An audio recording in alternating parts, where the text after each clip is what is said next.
સિંહોમાં ફેલાયેલા રોગ મુદ્દે મોટા સમાચાર. ઓબ્ઝર્વેશન હેઠળ રહેલા સિંહોને કરાયા મુક્ત. સિંહો સ્વસ્થ થતા ઓબ્ઝર્વેશનમાંથી મુક્ત કરાયા છે.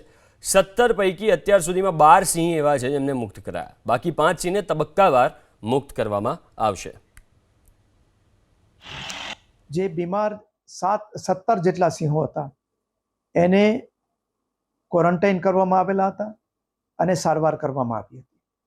અને બાકીના જે સિંહો આસપાસના હતા એમાં 600 જેટલા સિંહોને ડિટિકિંગ અને ડીવોર્મિંગ કરવાથી આખો વિસ્તાર છે એ જંતુમુક્ત કરવામાં આવ્યો હતો.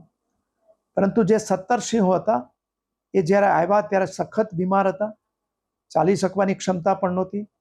એમાંથી 12 સિંહોને સાજા થયા પછી વનમાં છૂટા કરી દેવામાં આવ્યા છે અને બાકીના જે 5 સિંહો છે એ હજી ઓબ્ઝર્વેશન હેઠળ છે અને તંદુરસ્ત છે.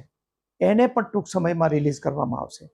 એટલે છેલ્લા દિવસોની અંદર જે બીમારીથી મૃત્યુ કહી શકાય એ પ્રકારના મૃત્યુ બન્યા નથી. જે એક સિંહણનું મૃત્યુ થયું છે જે ગર્ભવતી હતી, એના કારણો બીમારી કરતાં બીજા જે કોમ્પ્લિકેશન થયા છે એને કારણે થયું હોય એવું સંભાવના છે. એને કોઈ પણ પ્રકારના વાયરસ એમાં પણ મળી આવ્યા નથી. અને અગાઉના સિંહોની અંદર પણ કંઈ ચિંતા કરી શકાય એ પ્રકારના કોઈ વાયરસ ઉપલબ્ધ નહોતા.